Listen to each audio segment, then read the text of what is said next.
우리 같이 은혜 받으실 말씀 보겠습니다. 요한복음 15장 1절에서 8절까지의 말씀입니다. 제가 가지고 있는 신약 성경 173면, 174면 이 양면에 기록되어져 있습니다. 요한복음 15장 1절에서 8절까지의 말씀, 제가 가지고 있는 신약 성경 173면, 174면에 기록이 되어져 있습니다. 요한복음 15장 1절에서 8절까지의 말씀입니다. 우리 다 찾으신 줄 믿고 제가 먼저 한 절, 여러분이 한 절 이렇게 교독하며 읽겠습니다. 제가 먼저 읽겠습니다. 나는 참 포도나무요 내 아버지는 농부라. 물은 내게 붙어 있어 열매를 맺지 아니하는 가지는 아버지께서 그것을 제거해 버리시고 무릇 열매를 맺는 가지는 더 열매를 맺게 하려 하여 그것을 깨끗하게 하시느니라. 너희는 내게 일러준 말로 이미 깨끗하여졌으니 내 안에 거하라. 나도 너희 안에 거하리라. 자기가 포도나무에 붙어 있지 아니하면 스스로 열매를 맺을 수 없음같이 너희도 내 안에 있지 아니하면 그러하리라. 나는 포도나무요 너희는 가지라. 그가 내 안에 내가 그 안에 거하면 사람이 열매를 많이 맺나니 나를 떠나서는 너희가 아무것도 할 수 없음이라. 사람이 내 안에 거하지 아니하면 가지처럼 밖에 벌어져 마르나니 사람들이 그것을 모아다가 불에 던져 사르느니라. 너희가 내 안에 거하고 내 말이 너희 안에 거하면 무엇이든지 원하는 대로 구하라. 그리하면 이루리라. 너희가 열매를 많이 맺으면 내 아버지께서 영광을 받으실 것이요 너희는 내 제자가 되리라. 아멘. 아멘. 오늘 말씀의 제목은 열매 맺는 삶이라는 제목으로 말씀의 은혜를 같이 나누도록 하겠습니다. 오래전 한국에서 어떤 크리스천 미술가가 전시회를 열었습니다. 여러 작품 중에서 사흘후라는 제목을 가진 작품이 있었습니다. 이것은 사람의 머리를 상징하는 똑같은 크기의 금속 조형물 두 개를 나란히 놓고 왼쪽에는 심하게 녹이 슬어 있고 녹이 쓴 철사로 그 위에 가시 면리관을 엮어서 놓았습니다. 그리고 오른쪽에 있는 똑같은 크기의 작품은 윤이 반짝반짝 나도록 잘 다듬고 잘 닦아져서 그렇게 놓여져 있었습니다. 우리는 알 수 있습니다. 이 작가가 무엇을 표현하라고 하는지 우리는 알 수 있습니다. 예수님께서 가시 면류관을 쓰시고 십자가에서 죽으셨다가 사흘 만에 다시 부활하시는 것을 나타내는 작품이라고 우리는 알 수 있습니다. 그런데 안 믿는 사람들은 그 순서를 거꾸로 생각해서 본다라는 것입니다. 먼저 오른쪽에 있는 조형물을 보고 아무리 윤이 나고 잘 닦아진, 잘 가꾸어진 조형물이라고 하더라도 사흘이 지나가면 녹이 슬고 볼품없게 될 것이다 라고 그렇게 해석을 한다라고 합니다. 인생이 아무리 아름다운 것도 사흘이 지나면 녹이 슬고 형편 없어지는 인생의 허무함을 나타낸 작품이다 라고 생각을 한다는 것입니다. 완전히 반대되는 해석입니다. 그러나 그 나름대로 의미가 있는 해석이다라는 생각이 듭니다. 아무리 인생이 아름다워 보여도 결국은 녹이 슬게 되고 볼품없게 되는 것은 사실이기 때문입니다. 길이요 진리요 생명 되신 예수님을 떠난다면 그 어떤 인생도 녹이 슬고 형편없이 되는 것은 사실입니다. 많은 권력을 가져도 많은 물질의 축복을 가져도 따지고 보면 이 세상 살아가는 동안에 잠깐 동안 누리는 것들입니다. 30년, 40년, 길어야 50년입니다. 인생이 정말 빠르지 않습니까? 20년, 30년 전을 한번 생각해 보십시오. 정말 세월이 빨리 흘러갔습니다. 그렇게 앞으로 30년, 40년이 그렇게 또 흘러가면 우리는 이 세상과 이별을 해야 하는 것입니다. 우리가 지금 가지고 있다고 생각하는 것들은 다 녹이 슬어서 못 쓰게 되어지는 것입니다. 결혼만 하면 행복할 것 같았던 때가 있었습니다. 자녀만 있으면 그 자녀를 잘 키우면서 행복할 것 같다라고 생각을 했습니다. 그런데 그 자녀 때문에 얼마나 속이 상하는 일이 많으십니까? 돈만 있으면 화려한 인생을 살 수 있을 것 같았습니다. 그래서 이를 악물고 정말 열심히 돈을 모았습니다. 특히 미국에서 이 남의 나라에서 살아가는 것은 쉽지가 않습니다. 그래서 더 열심히 일하며 돈을 모았습니다. 그렇게 세월이 훌쩍 지나가 버렸습니다. 그 사이에 놓쳐버린 것들은 없으십니까? 그 중간에 놓치고 살았던 것은 없습니까? 자녀와의 관계, 다른 사람들과의 관계, 건강을 혹시 잃어버리지는 않으셨습니까? 아무리 아름다워 보이는 것도 길과 진리와 생명 되신 예수님이 없다면, 그렇다면 사흘 만에 녹슬어 버리고 못 쓰게 된다라는 것입니다. 예수님이 없는 인생은 아무리 화려해 보이고 성공한 것처럼 보이지만 결국 허무한 실패일 뿐입니다. 곧 시들어 버리기 때문입니다. 그러나 아무리 녹슨 인생이라도 별 볼 일 없을 것 같은 그런 인생이라도 예수님이 함께라면, 예수님이 내 안에 계시고 내가 그 예수님 안에 거하는 삶을 살아간다면 그 삶은 영원히 빛나는 삶이고 이 땅에서도 빛을 발하는 삶을 살아가게 되는 것입니다. 오늘 본문은 그 예수님과 어떻게 함께 할 수 있을지를 알려주는 본문입니다. 어떻게 그 예수님과 함께하는 인생을 살아갈 수 있는가를 우리에게 말해주고 있습니다. 요한복음 15장 1절 말씀입니다. 같이 한번 읽겠습니다. 나는 참 포도나무요 내 아버지는 농부라. 요한복음에는 나는 뭐뭇이다 라고 하는 예수님을 소개하는 그 멘트가 말이 7번 나옵니다. 나는 양의 문이다. 나는 생명의 떡이다. 나는 세상의 빛이다. 이렇게 말씀하시는 그 7번째 나오는 말씀이 바로 나는 참 포도나무다라고 소개하는 것입니다. 포도나무 혹은 포도원은 구약에서 이스라엘 백성을 말하는 것이었습니다. 그런데 예수님은 자신이 포도나무이고 그리고 하나님 아버지는 농부라고 말씀하십니다. 그런데 그냥 포도나무도 아니고 참 포도나무다라고 이렇게 자신을 소개하고 계십니다. 하나님은 이스라엘을 선택하셨습니다. 그들을 구원하기를 원하셨습니다. 그리고 그들을 통해서 많은 나라들이 하나님 나라로 돌아오는 것을 원하셨습니다. 그런데 이스라엘은 하나님이 기대했던 그런 열매를 맺지 못합니다. 들포도주를 맺었다라고 그렇게 말합니다. 이사야서 5장 4절 말씀입니다. 같이 한번 읽겠습니다. 내가 내 포도원을 위하여 행한 것 외에 무엇을 더할 것이 있으랴. 내가 좋은 포도주 맺기를 기다렸거늘 들포도주를 맺음이 어찌 됨인고. 이렇게 말합니다. 예레미야서 2장 21절 말씀입니다. 같이 한번 읽겠습니다. 내가 너를 순전한 참 종자 곧 귀한 포도나무로 심었거늘 내게 대하여 이방 포도나무의 악한 가지가 됨은 어찌 됨이냐.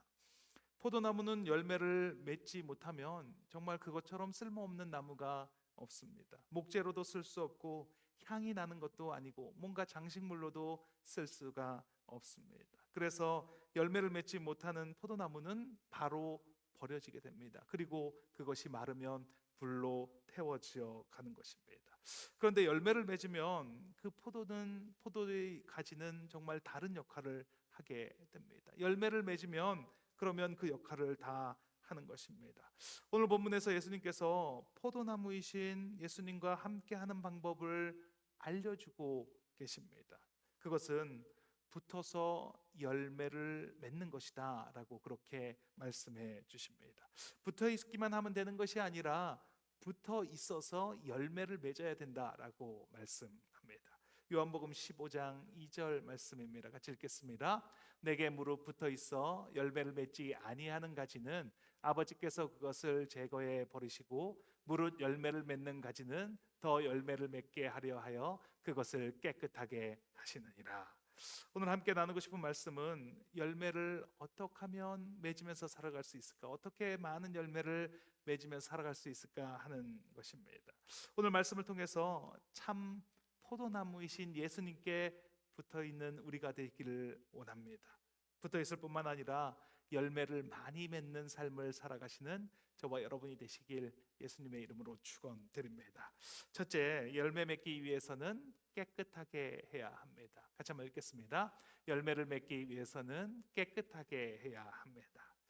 이스라엘에 있는 중동 지방에서는 포도나무의 가지치기를 2번 한다라고 합니다. 1년에 2번 가지치기가 이루어집니다. 먼저 봄에 순이 나올 때 그 순을 잘라서 나무가 빨리 자라지 못하도록 그렇게 가지치기를 한다라는 것입니다. 어떤 때는 꽃이나 포도송이가 있는 그 부분도 잘라서 남은 부분이 더 많은 열매를 맺을 수 있도록 가지치기를 한다라고 합니다. 두 번째 가지치기는 가을에 이루어지는 가지치기입니다. 포도 수확을 마친 후에 다음번 계절에 열매를 맺을 수 없을 것 같은 그 나무의 가지를 잘라버리는 가지치기를 합니다. 이러한 배경을 알고 계셨기에 예수님께서도 이 2가지 가지치기 비유를 우리에게 말씀해 주십니다. 첫 번째 가지치기는 내게 붙어 있어 열매를 맺지 아니하는 그 가지를 제거해 버리는 가지치기입니다. 우리는 질문할 수 있습니다. 어떻게 예수님께 붙어 있는데 열매를 맺지 못할 수 있습니까? 그것이 가능합니까? 그것이 어떻게 가능합니까? 이렇게 질문할 수 있습니다. 그런 사람들이 있다라는 것입니다. 그런데 놀라운 것은 그들이 예수님을 모르는 사람들이 아닙니다. 예수님을 모른다고 부인하고 떠나간 사람들이 아니다라는 것입니다. 그들은 예수님을 따라다니고 예수님과 함께하는 그 제자들 중에 그런 사람이 있다라는 것입니다. 오늘 본문은 예수님께서 말씀하시는 그 대상이 다른 사람들이 아니라, 믿지 않는 사람들이 아니라 예수님을 따라다니고 있는 그 제자들에게 하시는 말씀입니다. 그 중에 대표적인 사람이 바로 가롯 유다입니다. 그는 12제자 중에 한 명입니다. 예수님을 3년 반 동안 따라다닌 그런 사람입니다. 다른 제자들과 똑같이 살았습니다. 2명씩 짝을 지어서 예수님께서 그들을 전도하러 내보냈을 때 기적을 행한 사람입니다. 하나님 나라를 전하고 능력도 행했던 사람이 바로 가롯 유다입니다. 그러나 그가 생각하는 열매는 따로 있었습니다. 그가 맺고 싶은 열매는 따로 있었다라는 것입니다. 무력으로 로마 제국을 무너뜨리는 것을 열매라고 생각을 했습니다. 어서 빨리 예수님의 능력을 발휘해서 이스라엘을 회복시키기를 원했습니다. 다윗 왕궁을 빨리 재건하기를 원했다라는 것입니다.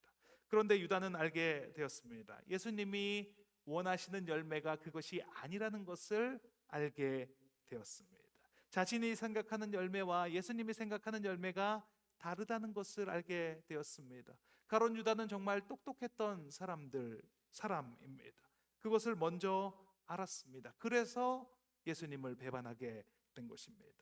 가롯 유다와 같은 사람들은 예수님께 붙어 있지만 열매를 맺지 못하는 사람입니다. 겉으로 보기에는 열매를 맺은 것처럼 보일 수 있습니다. 예수님과 함께 다니고 예수님의 뜻을 받들어 그의 일을 합니다. 예수님의 돈꾀도 맡았습니다. 그런데 실제로 열매를 맺지 못한 자입니다. 그런 사람들에게 예수님께서 말씀하십니다. 마태복음 7장 20절에 이러므로 그들의 열매로 그들을 알리라 라고 그렇게 말씀을 하십니다. 그리고 좋은 나무마다 아름다운 열매를 맺고 못된 나무마다 나쁜 열매를 맺는다 라고도 말씀하십니다. 그리고는 아주 무서운 말씀을 하셨습니다. 마태복음 7장 21절 말씀입니다. 같이 한번 읽겠습니다.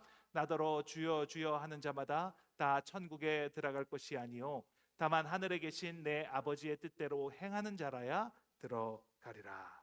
무서운 말씀 아닙니까? 심지어 주님의 이름으로 선지자 노릇하며 주의 이름으로 귀신을 내쫓으며 주의 이름으로 많은 권능을 행한 사람들에게는 이렇게 말씀하십니다. 마태복음 7장 23절 말씀입니다. 같이 읽겠습니다. 내가 그들에게 밝히 말하되 내가 너희를 도무지 알지 못하니 불법을 행하는 자들아 내게서 떠나가라 하리라. 아니 어떻게 예수님의 이름으로 놀라운 사역을 한 사람들, 그 사람들에게 불법을 행하는 자들이라고 말씀하십니까? 그것은 나쁜 열매를 맺었기 때문입니다. 불법이 뭡니까? 불법은 법이 없는 것입니다. 법이 없이 그냥 내가 하고 싶은 대로 하는 것을 불법이다라고 말합니다. 분명히 법이 있는데 그것을 무시하고 내가 원하는 대로 하는 것, 그것이 불법이라는 것입니다. 하나님의 뜻이 아니라 자기의 뜻대로 행하는 사람들입니다. 그래서 불법을 행하는 자들을 나쁜 열매를 맺습니다. 하나님과 상관없는 열매를 맺습니다. 그래서 주님이 나를 떠나라라고 이렇게 말씀하시는 것입니다. 예수님은 그런 가지는 제거해 버리신다라고 말씀하고 있는 것입니다. 두 번째 가지는 열매를 맺는 가지치기입니다. 농부이신 하나님이 열매를 더 맺게 하시려고 깨끗하게 가지치기를 하십니다. 요한복음 13장 34절 말씀입니다. 같이 한번 읽겠습니다. 새 계명을 너희에게 주노니 서로 사랑하라. 내가 너희를 사랑한 것 같이 너희도 서로 사랑하라. 요한복음의 핵심 주제가 바로 이 사랑이다라고 말할 수 있습니다. 하나님께서 우리에게 말씀하시고 싶은 이야기가 뭔지를 요약하라고 하면 하나님 사랑, 이웃 사랑이다라고 말할 수 있습니다. 결국 열매는 사랑이다라고 말할 수 있는 것입니다. 예배에 잘 참석하고 기도하고 말씀 보는 것 정말 중요한 것입니다. 그런데 그것 못지않게 중요한 것이 있는데 함께 만나서 교제하고 다른 사람을 섬기는 그런 열매를 맺은 사람을 맺으며 살아가야 한다라고 말씀하고 있는 것입니다. 어떤 목사님에게 청년이 메일을 보냈습니다. 이메일을 보냈다라고 합니다. 이 청년이 부모님은 이혼하셔서 겪지 말아야 할 일을 어려서부터 겪으며 살았던 청년입니다. 그 내용이 이렇습니다. 어린 나이에 겪지 말아야 할 것을 겪었습니다. 싸우시는 부모님이 거침없이 나를 내버리겠다라고 내뱉던 말들, 너는 더 이상 내 자식이 아니야, 이런 말들을 듣고 자랐습니다. 이제는 장성하였는데 상처가 치유가 되지 않습니다. 사회생활을 하면서 화가 나고 억울하고 원통해서 한의원에서 화병약도 지어 먹었습니다. 너무 힘들었습니다. 더 이상 아무 의미도 없고 기운도 없고 하고 싶은 것도 없고 나는 불행할 것이고 쓸모없는 세상의 모든 부정적인 단어들이 다 나를 위해 쓰여지는 것 같았습니다. 그리고 어느 날 밤 목사님의 설교를 들었습니다. 예수 그리스도의 사랑에 관한 말씀을 들었습니다. 모두가 나를 버렸는데, 모두가 나를 떠났는데 예수님은 여전히 나를 사랑하셨다는 말씀이었습니다. 망치로 머리를 맞은 느낌이었습니다. 얼마나 울었는지 모르겠습니다. 내가 스스로 해결하려고 했던 사랑, 연애, 관계 회복, 이혼 가정의 심리치료, 이 모든 걱정과 고민이 사라졌습니다. 나를 사랑하신 그 예수님의 사랑으로 나도 사랑하며 살아갈 수 있는 존재가 되었다는 것을 알게 되었습니다. 제 마음에 예수님의 사랑으로 채워졌습니다. 이제는 나도 다른 사람을 사랑하며 살아가게 되었습니다. 예배할 때 세상의 고민이 가지치기 됩니다. 예배할 때 걱정, 근심, 걱정이 가지치기 됩니다. 그러면 예수님의 사랑을 깨닫게 됩니다. 예수님의 사랑을 그 순간 경험하게 됩니다. 열매를 맺기 위해서는 깨끗하게 가지가 정리되어야 합니다. 예배 중에, 말씀 중에, 기도 중에 그런 일들이 일어나는 것입니다. 복잡한 문제가 해결이 되고 어려운 일들이 풀어집니다. 어떻게 그런 일이 일어납니까? 예수님이 나를 사랑하시니까. 그 사랑을 깨달을 때 모든 염려, 근심, 걱정, 그 모든 것이 사라지고 예수님이 나를 사랑하는 그 마음만 남게 되는 것입니다. 오늘 이 예배를 통해서 주님이 나를 사랑하시는 그 마음이 깨달아지시는 저와 여러분이 되시길 예수님의 이름으로 축원드립니다. 둘째, 열매를 맺기 위해서는 예수님 안에 거해야 합니다. 같이 한번 읽겠습니다. 열매 맺기 위해서는 예수님 안에 거해야 합니다. LA에서 공부할 때 이웃집에 계신 선교사님이 토마토의 싹을 이렇게 선물해 주신 적이 있었습니다. 제가 별로 신경을 쓸 시간이 없었습니다. 그래서 아무 곳에나 이렇게 두었는데 점점 시들어가고 뭐 이렇게 잘 살아날 것 같지가 않았습니다. 그래서 안 되겠다 싶어서 그 토마토 싹에다가 거름을 듬뿍 주고 눈에 잘 띄는 그 계단, 오르내리는 그 계단에다가 이 토마토 싹을 두었습니다. 그리고 오르내리면서 물도 계속 잘 주었습니다. 그랬더니 날씨가 따뜻해지면서 토마토가 자라기 시작하는데 정말 너무 크게 자라서 이렇게 키만큼 이렇게 자라나게 되었습니다. 셀 수 없이 토마토도 많이 열리게 되었습니다. 그래서 그 잘라주고 이렇게 가지도 쳐주고 하면서 열매를 많이 얻어서 먹었습니다. 그러던 어느 날 오가던 사람이 그 토마토 그 가지를 이렇게 건드려서 이 토마토 가지가 부러진 것입니다. 그래서 이것을 어떻게 하나, 이거 잘라서 버려야 되나 이렇게 생각을 하다가 아니다, 이것을 그냥 잘 붙여보자라고 생각을 했습니다. 왜냐하면 거기에 많은 토마토가 이렇게 달려 있었기 때문입니다. 그래서 끈으로 잘 묶어서 이 토마토를 잘 싸매 주었습니다. 그랬더니 그 토마토가 그 싹이 잘 붙어서 그 열매가 계속 익어가는 것입니다. 그리고 더 많은 열매들이 거기에 열리게 되었습니다. 열매를 많이 맺기 위해서는 어떻게 해야 합니까? 붙어 있어야 합니다. 오늘 본문 2장에 물은 내게 붙어 있어 열매를 맺지 아니하는 가지는 이렇게 본문에 나와 있습니다. 붙어 있다는 것은 무엇을 말하는 것입니까? 붙어 있다는 것은 살짝 이렇게 걸쳐 있다는 것이 아니라 딱 붙어 있어서 영양분을 계속 한순간도 쉬지 않고 영양분을 계속 주고받는 상태를 말하는 것입니다. 활발한 상호작용이 일어나고 있는 상태를 우리는 붙어 있다라고 말을 합니다. 나무가 열매를 맺으려면 끊임없이 영양분을 주고받고 해야 합니다. 한순간도 떨어져 있지 않아야, 그래야 열매를 맺을 수가 있는 것입니다. 그 반대로 영양분을 주고받지 않으면, 영양분이 흐르지 않으면, 그러면 그것은 가지가 붙어 있다, 열매를 맺을 수 없다라는 그런 말입니다. 그래서 영양분을 주고받지 않는 가지는 잘라서 버려야 하는 것입니다. 그 이유는 열매를 맺지 못하는 가지 때문에 열매를 맺는 가지들도 손해를 볼 수 없기 때문입니다. 나는 예수님께 붙어 있는 가지가 맞습니까? 이 질문은 지금 예수님과 활발하게 교류가, 상호작용이 일어나고 계십니까? 라고 질문을 하는 겁니다. 이 질문은 지금 예수님과 연합된 삶을 살아가고 계십니까? 라고 이렇게 물어보는 것입니다. 요한복음 16장 7절 말씀입니다. 같이 한번 읽겠습니다. 내가 떠나가는 것이 너희에게 유익이라. 내가 떠나가지 아니하면 보혜사가 너희에게로 오지 아니할 것이요 가면 내가 그를 너희에게 보내리니. 예수님께서 떠나가시면서 보혜사 성령님을 보내주신다라고 말씀하십니다.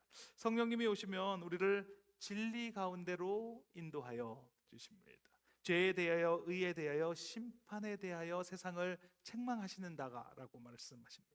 그리고 아버지께 구하는 것을 주시는 분이 보혜사 성령님이다라고 말씀하십니다. 그 성령님이 오시면 상호작용이 일어날 수밖에 없습니다. 상호작용이 일어나지 않는 게 오히려 더 이상한 일입니다. 그 모든 일에 관해서 우리에게 개입하시고 우리와 함께 하시는데 어떻게 상호작용이 일어나지 않을 수가 있습니까? 성부, 성자, 성령 하나님이 존재하는 원리는 삼위일체의 방식으로 존재하고 계십니다.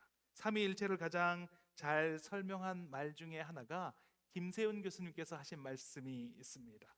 내재하시나 초월하신다. 지금 여기에도 계시고 보이지 않는 곳에도 동시에 계신다라는 그런 말입니다. 삼위일체 하나님은 우리에게 없는 개념입니다. 그래서 우리가 가지고 있는 개념으로 삼위일체를 설명하려고 하다간 그 의미가 훼손될 수 있습니다. 그러니까 그 있는 개념을 가지고 그대로 받아들이셔야 합니다. 내재에 계시고 초월에도 계신다. 지금 여기에도 계시고 나에게도 계시고, 그리고 우리가 보지 못하는 그런 영적인 세상에서도 하나님은 동일하게 계신다라고 그렇게 이해를 해야 한다는 것입니다. 이 땅에 우리와 함께 계시지만 또 동시에 보이지 않는 세상에도 존재한다라는 말씀입니다. 그런데 중요한 사실은 성부, 성자, 성령 하나님께서 끊임없이 상호작용, 그렇게 교류하시면서 그런 형태로 존재하고 계신다는 것입니다. 요한복음 15장 7절 말씀입니다. 같이 한번 읽겠습니다. 너희가 내 안에 거하고 내 말이 너희 안에 거하면. 이 말씀이 바로 삼위일체 그 하나님이 존재하는 방식과 똑같은 방식이라는 것입니다. 너희가 내 안에 거하고 내 말이 너희 안에 거하면, 동시에 존재한다라는 말입니다. 내 안에도 계시고 동시에 예수님 안에도 계신다라는 말입니다. 이런 존재 방식을 영어로 말하면 페리코레시스라는 그런 단어를 씁니다. 우리가 페리오 치약이라고 들어보셨지 않습니까? 그 페리는 둘러싸다, 감싸다라는 그런 말입니다. 그리고 코레시스는 춤을 추는 방식으로 존재한다라는 것입니다. 둘러싸서 춤을 추는 방식으로 존재하는 것이 바로 삼위일체랍니다. 발레에서 가장 윗단계는 솔로가 아니라고 합니다. 발레단에 처음 들어가면 그 처음 들어간 사람은 군무를 같이 추게 되었습니다. 많이 같이 하면서 그 중에 하나로 춤을 춥니다. 그런데 그곳에서 특출나게 잘하면 그러면 그 사람을 뽑아서 그 앞에 세워서 솔로를 세우게 됩니다. 여러 사람 앞에서 춤을 추게 됩니다. 그런데 그 솔로 단계를 넘어서면 그것을 잘 하게 되면 그러면 듀엣을 시킨다라고 합니다. 남녀가 다른 춤을 추고 있지만 하나인 것처럼 춤을 추기 때문입니다. 다르게 뭔가를 하고 있지만 같은 음악에 맞춰서 같은 감정으로 춤을 추는 것, 그것이 바로 최고의 단계인 듀엣이라는 것입니다. 때론 같은 동작을 하지만 서로 떨어져서 다른 동작을 하고 있을 때도 같은 감정을 표현하고 같은 마음이라는 것을 알 수 있는 것, 이것이 바로 상호 침투하는 페리오 케라시스의 상태가 되는 것입니다. 저는 설교를 준비하면서 이 연합이 오헬리의 크리스마스 선물과 같은 원리다라는 것을 생각하게 되었습니다. 가난한 젊은 부부 짐과 델라는 각각 크리스마스 선물을 준비합니다. 돈이 1달러 87센트밖에 없던 델라는 평상시에 남편의 그 시계에 시계줄이 없는 것이 너무나 안타까웠습니다. 갑오로 내려오는 그 시계에 줄이 없는 것이 안타까웠습니다. 반대로 짐은 델라의 그 아름다운 머릿결에 머리핀이 하나도 없는 것이 너무나 마음이 아팠습니다. 그래서 각자 결정을 하고 각자 선물을 준비합니다. 머리카락을 잘라서 그 머리카락을 팔아서 그 남편의 시계줄을 샀습니다. 남편은 자신의 시계를 팔아서 아내의 머리핀을 준비합니다. 그리고 서로에게 소용이 없어진 선물을 크리스마스 때 서로에게 줍니다. 각각 다른 일을 합니다. 그런데 이 부부는 같은 일을 하고 있는 것입니다.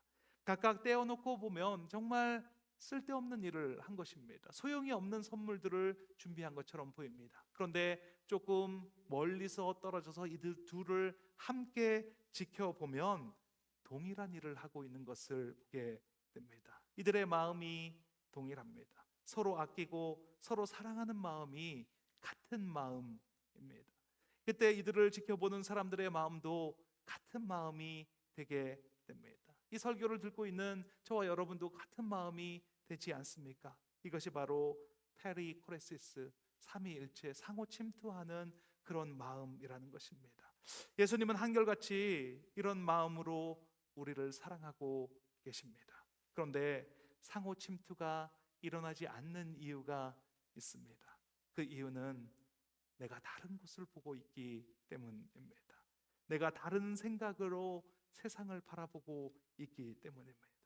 예수님은 항상 나에게 가장 좋은 선물을 준비하고 계시는데 나는 예수님에게 드릴 선물을 준비하는 것이 아니라 나에게 필요한 선물을 준비하며 살아가고 있기 때문입니다. 나에게 가장 좋은 게 무엇인지, 나에게 가장 유익이 되는 것이 무엇인지를 지금 이 순간에도 그 생각을 하면서 살아가고 있기 때문에 상호 침투가 일어나지 않는 것입니다. 그러니까 연합이 되지 않습니다. 불협화음이 일어나는 것입니다. 일치가 되지 않는 것입니다. 내가 예수님께 붙어 있다는 것은 상호작용이 끊임없이 일어나는 것입니다. 일방적으로 예수님만 나를 사랑하는 것이 아니라 나도 예수님을 사랑합니다. 나도 동일하게 예수님밖에 없습니다 라고 그렇게 사랑을 계속 고백하는 것입니다. 그때 많은 열매를 맺으며 살아가는 우리가 된다는 것입니다. 우리 모두 예수님 안에 거함으로 많은 열매를 맺으며 살아가게 되시는 저와 여러분이 되시길 예수님의 이름으로 축원드립니다. 같이 기도하는 시간을 갖도록 하겠습니다. 오늘 이 시간 나를 돌아보시는 시간이